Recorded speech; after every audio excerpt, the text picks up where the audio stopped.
Sushmita സത്യാമ്മയുടെ ഫോണിലോട്ട് വിഷ്ണുവിൻ്റെയും ശാലിനിയുടെയും video അയച്ചു കൊടുക്കുകയാണ്. ഇത് കണ്ട് സത്യാമ്മ ആകെ ഞെട്ടാണ്. വിഷ്ണു ഞാൻ പറഞ്ഞ വാക്ക് തെറ്റിച്ച് ശാലിനിയുടെ അടുത്തോട്ട് പോയല്ലോ എന്ന് കോർത്ത് ദേഷ്യത്തോടെ നിൽക്കുകയാണ്.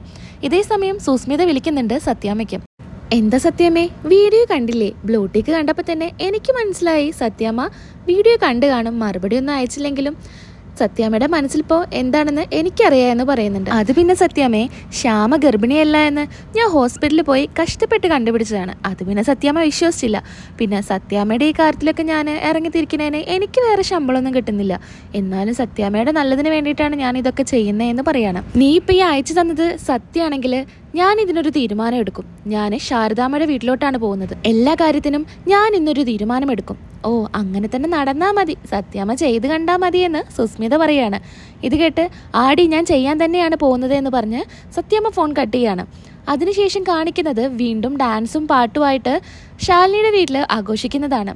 ഈ സമയത്ത് ശാലിനി പറയുന്നുണ്ട്, മതി വിഷ്ണുവേട്ടാ മതി, നിർത്ത്, എൻ്റെ ചെവി പൊട്ടാണ്, നിർത്ത് വിഷ്ണുവേട്ടാ എന്ന് പറയുന്നുണ്ട്. എന്താ വിഷ്ണുവേട്ടാ ഇതൊക്കെ? കളക്ടർക്ക് ആദ്യമായിട്ട് എൻ്റെ വകയാണ് സ്വീകരണം. ഇത് മാത്രമല്ല, എടുക്കടാ കമല എടുക്ക എന്ന് പറയുന്നുണ്ട്. ആ മാല എങ്ങ് താടാ എന്ന് പറഞ്ഞ് ശാലിനിക്ക് മാല ഇട്ട് കൊടുക്കുകയാണ് വിഷ്ണു. ഇത് കണ്ട് എല്ലാവരും ചിരിക്കുന്നുണ്ട്. അങ്ങനെ വീണ്ടും പാട്ടും കൂത്തുമായിട്ട് ഡാൻസ് കളിക്കുകയാണ്.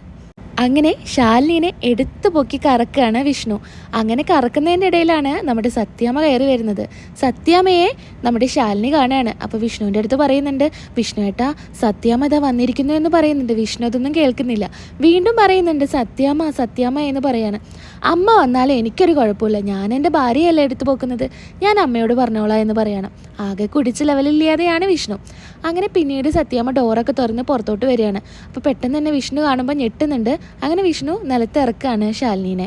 എല്ലാവരും ബാൻഡടിയും എല്ലാം നിർത്തിയെങ്കിലും കമലൻ വീണ്ടും പാട്ടുപാടി ഡാൻസ് കളിച്ചുകൊണ്ടിരിക്കുകയാണ്. ഇത് കണ്ട് കമലൻ നോക്കുന്നുണ്ട്. ഈ സ്ത്രീയെ ഞാൻ എവിടെ കണ്ടിട്ടുണ്ടല്ലോ എന്ന് പറയുന്നുണ്ട്. നീ എന്നെ ആദ്യമായിട്ട് കാണാടാ എന്ന് പറഞ്ഞ് സത്യാമ്മ കമലനൊരു അടി കൊടുക്കുകയാണ്. അതിനുശേഷം ചെവിക്ക് തൂക്കി പിടിച്ച് വിഷ്ണുവിൻ്റെയും ശാലിനിയുടെയും എടുത്തോട്ട് കൊണ്ടുവരികയാണ്. എന്നിട്ട് പറയുന്നുണ്ട്, എന്താ ഇവിടെ നടക്കുന്നത്, ഇവിടെ എന്താ നടക്കുന്നതെന്ന് എനിക്ക് അറിയണമെന്ന് പറയാണ്. വിഷ്ണു പറയുന്നുണ്ട്, അത് പിന്നെ അമ്മേ, അത് പിന്നെ കമലൻ്റെ ഭാര്യ പ്രസവിച്ചു, അതിൻ്റെ ആഘോഷമാണെന്ന് പറയാണ്. കമലൻ എന്നെ കല്യാണം കഴിച്ചിട്ടില്ലല്ലോ, പിന്നെ എങ്ങനെ കമലൻ്റെ ഭാര്യ പ്രസവിക്കുന്നത്? അത് പിന്നെ കല്യാണം കഴിക്കാതെയാണ് കമലൻ്റെ ഭാര്യ പ്രസവിച്ചത്, അതിൻ്റെ ആഘോഷം. അത് കമലൻ്റെ ഒരു വഴിപാടാ, കുഞ്ഞുണ്ടായാല് ഏട്ടത്തിയമ്മയ്ക്ക് മാല ഇടണമെന്ന്, അപ്പം അതിനു വേണ്ടി മാല ഇട്ടതാണെന്ന് പറയാണ്. ഇത് കണ്ട് ശാലിനി കഴുത്തിൽ നിന്ന് മാല ഊരിയിട്ട് വിഷ്ണുവിൻ്റെ കയ്യിൽ കൊടുക്കുകയാണ്. വിഷ്ണു പറയുന്നുണ്ട്, എനിക്ക് വേണ്ട പറയുന്നത്. ഒരു കുഞ്ഞിനെ പ്രസവിക്കാനോ ഒന്നിനും കഴിവില്ലാത്ത ഇവൾക്കാണോ മാല ഇടുന്നത്? ഇവളെ എന്തിനു കൊള്ളാമെന്ന് ശാലിനിയെ സത്യാമ്മ പറയാണ്. ഇത് കേട്ട് വിഷ്ണു പറയുന്നുണ്ട്, അത് അങ്ങനെയല്ല അമ്മേ, അങ്ങനെയല്ല എന്ന് പറയുന്നുണ്ട്. നീ കുടിച്ചിട്ടുണ്ടോ? ഇവള് കാരണം എൻ്റെ മോന് വേണ്ടാത്ത ദുശീലങ്ങളൊക്കെ തുടങ്ങി എന്നൊക്കെ പറഞ്ഞ് ശാലിനിയെ കുറ്റപ്പെടുത്താണ്. അങ്ങനെ ബൈക്കിലൊരാൾ വരുന്നുണ്ട്. അത് നമ്മളെ സത്യാമ്മ തന്നെ പറഞ്ഞതാണ്. ശാലിനിയുടെ വീട്ടിൽ CCTV ഫിറ്റ് ചെയ്യാൻ വന്ന ആളാണ്. അങ്ങനെ സത്യാമ്മയോട് ചോദിക്കുന്നുണ്ട്, സത്യാമ്മേ ഈ വീട്ടിലാണോ CCTV ഫിറ്റ് ചെയ്യേണ്ടതെന്ന് ചോദിക്കുകയാണ്. അതെ, എനിക്ക് എല്ലാം ആ രീതിക്ക് വേണം CCTV ഫിറ്റ് ചെയ്യാനെന്ന് അയാളെടുത്ത് പറയാണ്. അങ്ങനെ അയാൾ അത് ഫിറ്റ് ചെയ്യുന്നുണ്ട്. അതിനുശേഷം ഇതെല്ലാം കഴിഞ്ഞ് അയാൾ പറയുന്നുണ്ട്, ഇനി സത്യാമ്മയുടെ ഫോണിലോട്ട് ഇത് കണക്ട് ചെയ്താൽ ഇവിടെ നടക്കുന്നതെല്ലാം സത്യാമ്മയ്ക്ക് അവിടെ ഇരുന്ന് കാണാമെന്ന് പറയാണ്. അതെന്തായാലും നമുക്ക് ചെയ്യാം, പിന്നെ ഞാൻ പേയ്മെൻറ്റ് അയച്ചേക്കാം, നീ ബില്ല് അയച്ചാൽ മതി എന്ന് പറഞ്ഞ് അയാളെ പറഞ്ഞയക്കുകയാണ്. ഇനി എന്താ ഇവിടെ എല്ലാവർക്കും കാര്യം, എല്ലാവരും പൊക്കെയെന്ന് പറഞ്ഞ് കൂടെ വന്ന കൂട്ടുകാരനൊക്കെ നമ്മുടെ സത്യമ്മ പറഞ്ഞയക്കുകയാണ്. അപ്പോഴും കമലിന് ഇങ്ങനെ നോക്കി നിൽക്കുകയാണ്. അപ്പോൾ കമലിനോടും പറയുന്നുണ്ട്, നിന്നോടും കൂടിയാണ് ഇവിടുന്ന് ഇറങ്ങിപ്പോകാൻ പറഞ്ഞത്, ഇറങ്ങിപ്പോടാ എന്ന് പറഞ്ഞ് കമലിനെ പറഞ്ഞയക്കുകയാണ്.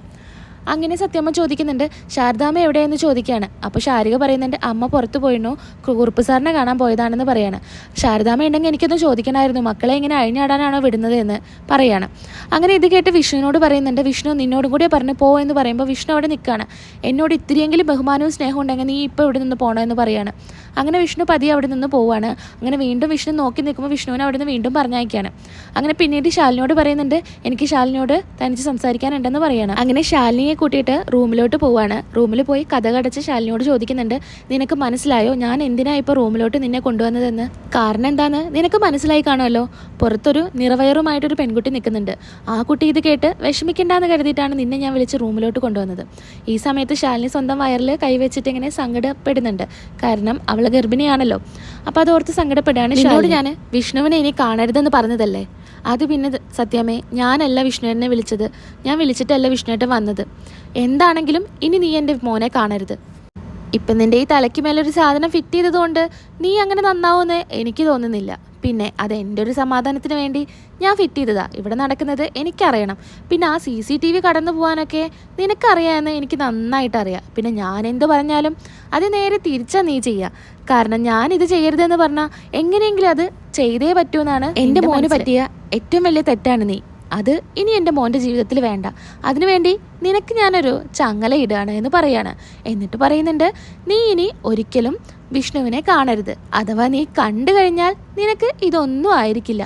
പിന്നെ നിന്റെ അനിയത്തി ശ്യാമയെ ഞാൻ ഇങ്ങോട്ടേക്ക് പ്രസവത്തിന് കൊണ്ടുവന്നാക്കി കൊടുത്തതാണ്. പക്ഷേ ചിലപ്പോൾ ഞാൻ കുഞ്ഞായിക്കഴിഞ്ഞ് കൂട്ടിക്കൊണ്ടുപോകാൻ വന്നില്ലെങ്കിലോ? ചിലപ്പോൾ ഞാൻ വരില്ല. നിന്റെ അനിയത്തിയുടെ ഭാവി നീ തന്നെ കളയരുത് കേട്ടോ.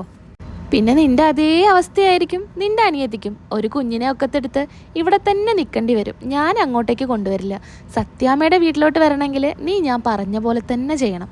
പിന്നെ ആൺകുട്ടികൾക്ക് ഇതല്ലെങ്കിൽ വേറെ കല്യാണം എത്രയും പെട്ടെന്ന് തന്നെ നടക്കും. പെണ്ണുങ്ങളെ കാര്യം അങ്ങനെയല്ല, അത് നിനക്കറിയാലോ എന്ന് പറയാണ്.